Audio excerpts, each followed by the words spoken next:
ஒரு 10 லட்சம் ரூபாய்க்கு என்கிட்ட வந்து தங்கத்தோட மதிப்பு இருக்கு. அப்ப எனக்கு கடன் எவ்வளவு கிடைக்கும்னா, கோல்டு லோன் தங்க கடன்ல வந்து 2 விதமான தங்க ஃபெசிலிட்டி, கடன் ஃபெசிலிட்டி. இந்த கோல்டு லோன் வந்து ஆக்சுவலா கொடுக்கும்போது கிரெடிட் ஸ்கோர்லாம் பார்ப்பாங்களா, உங்களோட சிபில் ரேட்டிங் பார்ப்பாங்களா அப்படின்னா பார்க்க மாட்டாங்க. நிறைய பேர் வந்து இந்த புதிய ஆர்பிஐயோட கைட்லைன்ஸ் வந்து அமலுக்கு வந்துருத்தா அப்படின்னு கேட்குறாங்க. இல்லை, இந்த புது ஆர்பிஐ கைட்லைன் வந்து டிராஃப்டா வரதுக்கு காரணம் என்ன அப்படின்னு நிறைய பேருக்கு வந்து சந்தேகமா இருக்கலாம். கோல்டு வந்து யார் வந்து லஞ்ச லாவண்யமா வச்சுட்டு இருக்காங்களோ அவங்க வந்து அந்த கோல்டை எப்படி வந்து கன்வெர்ட் பண்ணுவாங்க, பணமா கன்வெர்ட் பண்ற ஒரே ரூட் வந்து இது மட்டும்தான். நார்மலா லோன் அக்ரிமெண்ட்லாம் வந்து நீங்க வந்து வீட்டு கடன் வாங்கினா தான் லோன் அக்ரிமெண்ட் இருக்கு அப்படின்னு நீங்க நினைக்காதீங்க. கோல்டு லோன் வாங்கினாலும் லோன் அக்ரிமெண்ட்லாம் உண்டு. அதுல எல்லா விதமான பாயிண்ட்ஸும் போட்டுருவாங்க. வணக்கம்.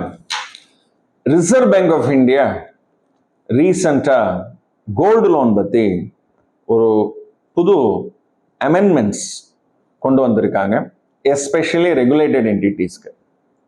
ரெகுலேட்டட் என்டிட்டிஸ்னா யாரு? பேங்க்ஸும் என்பிஎஃப்சிஸும். எத்தனை பேங்க்ஸ் இந்தியாவில் இருக்கு? Public sector banks 11, local area bank 2, private bank மட்டுமே 21 இருக்கு.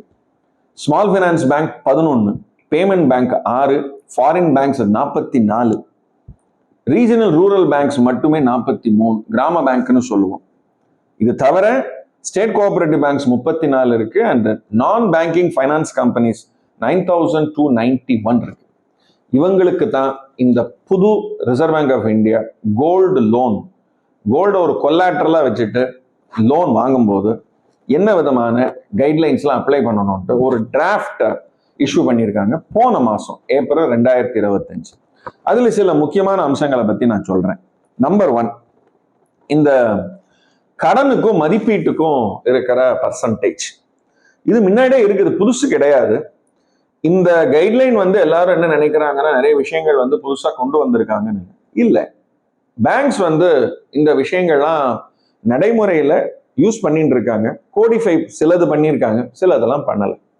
இந்த 75% எல்டிவி ரேஷியோன்னு பேர் இருக்கு, லோன் டு வேல்யூ, கடன் மதிப்பீட்டு விகிதம்னு சொல்லலாம். ஆனா இந்த கடன் மதிப்பீட்டு விகிதாச்சாரத்துல ஒரே ஒரு அடிஷன் கொண்டு வந்திருக்காங்க. என்ன?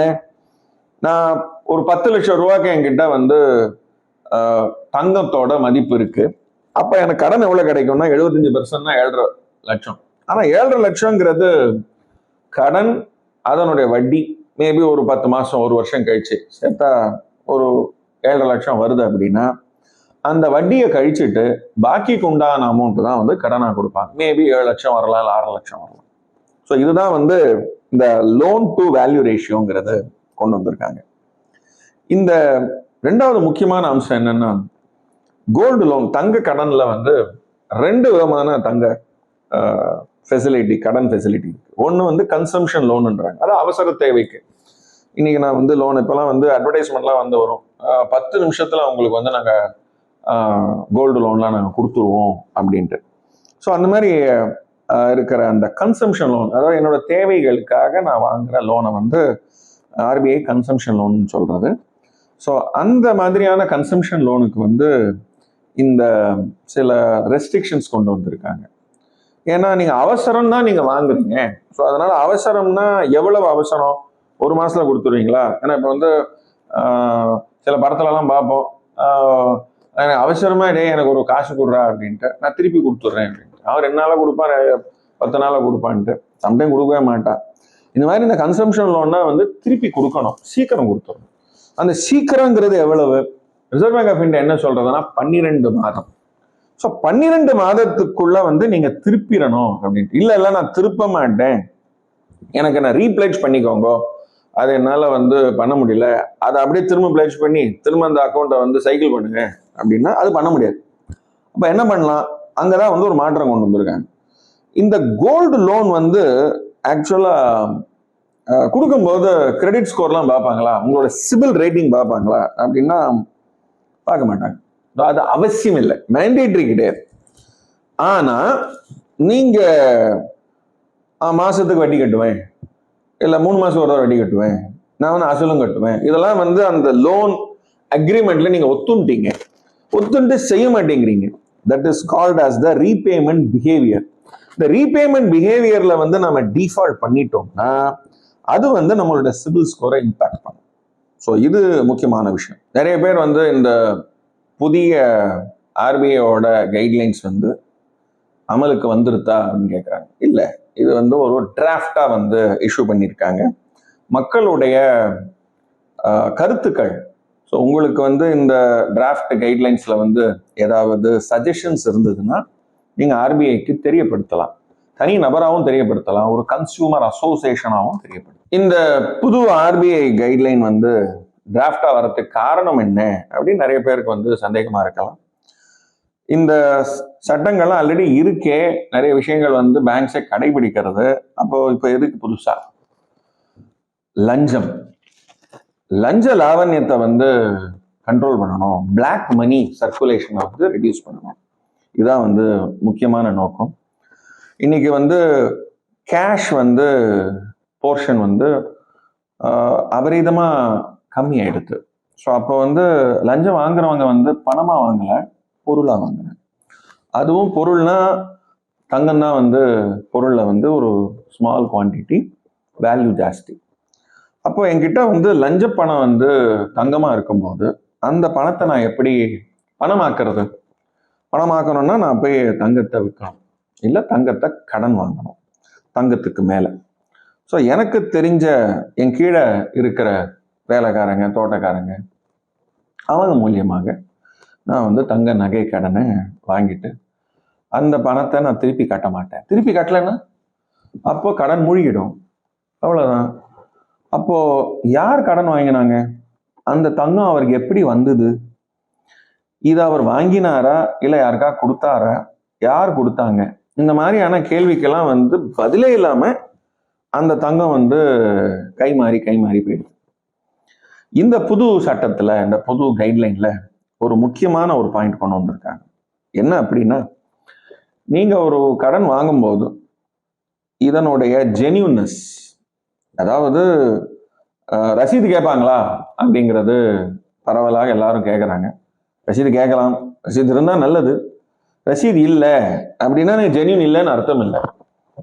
எனக்கு வந்து கிஃப்டா கொடுத்துருக்கலாம், யார் கொடுத்தாங்க, சீதனமாக கொடுத்துருக்கலாம். ஸோ பொண்ணு கல்யாணம் பண்ணும்போது சீதனமாக, அதாவது ஸ்திரீ தன்னா கொடுத்துருப்பாங்க. நார்மலாக வந்து ஹஸ்பண்ட் அதை வந்து கோல்டு லோனுக்கு வந்து வைக்கிறாரு. வைக்கும்போது கேட்பாங்க, உங்களுக்கு இந்த லோன், இந்த கோல்டு எப்படி வந்தது? இல்லை இது ஒன்று பொண்டாட்டியோட நகையா அப்படின்னா நீங்கள் டிக்ளரேஷன் எழுதி கொடுங்க. இது இல்லை எனக்கு இது பாட்டி கொடுத்தாங்க, இது எங்கள் அம்மா கொடுத்தாங்க, இது என்னோட ஃப்ரெண்டு கிஃப்ட் பண்ணாங்க. ஸோ இந்த மாதிரி டிக்ளரேஷன் கொடுக்கணும். ஸோ இந்த டிக்ளரேஷன் கொடுக்கும்போது எல்லா கோல்டுமே வந்து ரெக்கார்ட் ஆகிடுது. ஸோ கோல்டு லோனோட சோர்ஸ் ரெக்கார்ட் ஆகிடுது. ஸோ இது ஒரு முக்கியமான ஒரு திருப்பம். இந்த கருப்பு பணத்தை வந்து வெளிக்கொண்டு வரத்துக்கு உண்டான ஒரு ஒரு அழகான ஒரு முயற்சி இது. ஸோ அதுதான் வந்து நீங்க மக்கள் வந்து இதை இந்த மாதிரியான முயற்சிக்கு வந்து கவர்மெண்ட்டுக்கு பாராட்டு தெரிவிக்கிறேன். Especially reserve bank of India. Reserve bank of India வாங்கும்போது உங்களுடைய 2 லட்சத்துக்கு மேலே நீங்கள் கோல்டு வாங்கினீங்கன்னா உங்களுடைய பேன் கார்டு கேட்பாங்க. இது வந்து கோல்டு வாங்கும்போது. நான் கோல்டு வாங்குறத பற்றி பேசலை. கோல்டு வந்து யார் வந்து லஞ்ச லாவண்யமாக வச்சுன்னு இருக்காங்களோ அவங்க வந்து அந்த கோல்டை எப்படி வந்து கன்வெர்ட் பண்ணுவாங்க பணமாக கன்வெர்ட் பண்ணுற ஒரே ரூட் வந்து இது மட்டும்தான். ஸோ கோல்டு வந்து லோனாக வந்து கன்வெர்ட் பண்ணுறாங்க. அப்போ ஒன்று அவங்க லோன் வாங்கணும், இல்லை யார் மூலியமாவது சொல்லி தான் லோன் வாங்குவாங்க. ஸோ அப்போ வந்து இந்த தங்கம் எப்படி வந்தது, இந்த தங்க நகை எப்படி வந்தது, தங்க ஆபரணம் எப்படி வந்தது, தங்க காசு எப்படி வந்தது அப்படின்னு. ஸோ இதெல்லாம் அவங்க சொல்லணும். ஸோ ஒன்று அவங்க வந்து ரசீது கொடுக்கணும், இல்லை அவங்க வந்து எப்படி அந்த தங்கம் வந்து அவங்களுக்கு வந்ததுன்னு சொல்லணும். ஸோ இது அவங்க இருக்கிறவங்களே வந்து சோஷியல் கிளாஸில் வந்து கீழ் அவங்களுடைய லிவிங் ஸ்டாண்டர்ட்ஸே வந்து கீழே இருக்கும்போது அப்போ அவங்கக்கிட்ட வந்து ஒரு கிலோக்கு கோல்டு இருக்குது அப்படின்னா அப்போ அவங்க வந்து வருமானத்தோட மினிமம் வருமானத்துக்கு கீழே ஏர்ன் பண்ணுறவங்கன்னு நம்ம சொல்ல முடியாது. அப்போ அவங்களுக்கு அந்த தங்கம் எப்படி வந்தது, இந்த கேள்வியெல்லாம் வந்து ஆட்டோமேட்டிக்காக இந்த தங்க நகை கடன் வாங்கும்போது ஓப்பன் ஆகும். ஸோ அதுக்காக வந்த ஒரு செக் பாயிண்ட் தான் இந்த புது lending for gold collateral guidelines by reserve bank of India. இன்னொரு முக்கியமான விஷயம், இந்த கோல்டை நீங்கள் வந்து லோனுக்காக வைக்கும்போது அது ஆசாரியை வந்து அதை மதிப்பீடு பண்ணுவாங்க. அதனுடைய கிராஸ் வெயிட் என்ன, ஏன்னா கல்லுலாம் வச்சு இருக்கிற வெயிட் என்ன, நெட்டு வெயிட் என்ன, கல் இல்லாமல் இருக்கிற வெயிட், கல்லோட வெயிட் என்ன, அதனுடைய பியூரிட்டி என்ன, 18 கேரட்டா, 22 கேரட்டா, 24 கேரட்டா, இதெல்லாம் வந்து ஒரு சர்டிஃபிகேட்டாக போட்டோ பேப்பர் ஃபார்மேட்லேயோ இல்லை சர்டிஃபிகேட் ஃபார்மேட்லேயோ கோல்டு லோன் வாங்கும்போது அந்த பாரோவருக்கு வந்து இந்த ரெகுலேட்டட் என்டிட்டிஸ் பேங்க்ஸ் என்பிஎஃப்சிஸ்லாம் வந்து கொடுக்கணும். இது ஏன்னா கோல்டை நீங்கள் திருப்பும்போது இதே சர்டிஃபிகேட்டில் என்ன கண்டென்ட் சொல்லியிருக்கோ அந்த கண்டென்ட்ஸ் தான் அவங்க வந்து டெலிவரி பண்ணணும். அது வந்து 7 நாளைக்குள்ளே பண்ணணும். 7 நாளைக்குள்ளே பண்ண தவறினால் அந்த ரெகுலேட்டட் என்டிட்டிஸே வந்து ஒரு நாளைக்கு 5000 ரூபா பெனல்ட்டி வந்து அபராதமாக கட்டணும். ஸோ இந்த மாதிரியான ஒரு நல்ல விஷயங்களும் வந்து ஆக்சுவலாக கன்சியூமர்ஸுக்கு ஏற்ற மாதிரியான ஒரு பாயிண்ட்ஸ் தான் கொண்டு வந்திருக்காங்க. அண்ட் நார்மலாக லோன் அக்ரிமெண்ட்லாம் வந்து நீங்கள் வந்து வீட்டு கடன் வாங்கினா தான் லோன் அக்ரிமெண்ட் இருக்குது அப்படின்னு நீங்கள் நினைக்காதீங்க. கோல்டு லோன் வாங்கினாலும் லோன் அக்ரிமெண்ட்லாம் உண்டு. அதில் எல்லா விதமான பாயிண்ட்ஸும் போட்டுருவாங்க. ஸோ யார் பேர், அட்ரஸ், உங்களோட ஐடி ப்ரூஃப் என்ன, அண்ட் என்ன கிராஸ் வெயிட்டு, நெட் வெயிட்டு, என்ன ரேட் ஆஃப் இன்ட்ரெஸ்ட்டு, எப்போ திருப்பி கட்டுவீங்க, அது கன்சம்ஷன் லோனா. அதே மாதிரி இந்த இன்கம் ஜென்ரேட்டிங் லோனுங்கிறது இன்னொரு டைப். ஸோ அவசரத்துக்கு இல்லாமல் உங்களுடைய வீட்டை வந்து மராமத்து பண்ணுறதுக்காக நான் லோன் வாங்குறேன், அதுக்கப்புறம் வாடகை கொட்டு, அதுலேருந்து எனக்கு வருமானம் வரும். ஸோ வருமானம் வரக்கூடிய ஒரு பார்க்கணும் வந்து கோல்டை நான் வச்சு நான் வந்து அந்த லோனை நான் அதுக்காக யூஸ் பண்ணுறேன் அப்படின்னா அப்போ இந்த 75% ரெஸ்ட்ரிக்ஷன்லாம் வந்து டைலூட் பண்ணலாம். அது வந்து பேங்க்கோட இன்டர்னல் பாலிசி. ஸோ அவங்களோட இன்டர்னல் பாலிசியில் ஓகே இன்கம் ஜென்ரேட்டிங் லோன் தானே, ஸோ அதனால் நான் வந்து மேக்ஸிமம் லோன் கொடுக்குறேன் அப்படிங்கிற ஒரு பாலிசி அவங்க வந்து இன்டர்னல் பாலிசியாக கொண்டு வரலாம். ஸோ அதே மாதிரி இந்த 1 month 1 year 12 months வந்து திருப்பிடணும், இல்லைன்னா வட்டி கட்டணும். அண்ட் வட்டி கட்டினதுக்கப்புறம் புதுசாக கிரெடிட் அப்ரைசல் பண்ணிட்டு தான் வந்து புது லோனாக தான் வந்து அதை கன்சிடர் பண்ணணும் அந்த அந்த அந்த பிரின்சிபலை அப்படிங்கிறதெல்லாம் வந்து இந்த இன்கம் ஜென்ரேட்டிங் லோனுக்கு கிடையாது. ஏன்னா இன்கம் ஜென்ரேட்டிங் லோனோட பேஸே வந்து உங்களுக்கு வந்து ஒரு இன்கம் பேக்ரவுண்ட் இருக்கு. ஸோ அதனால அந்த கடனை திருப்பி கட்டுறதுக்கு உங்ககிட்ட கெப்பாசிட்டி இருக்கு. ஸோ அதை மட்டும் என்ஷூர் பண்ணாலே போகிறோம்.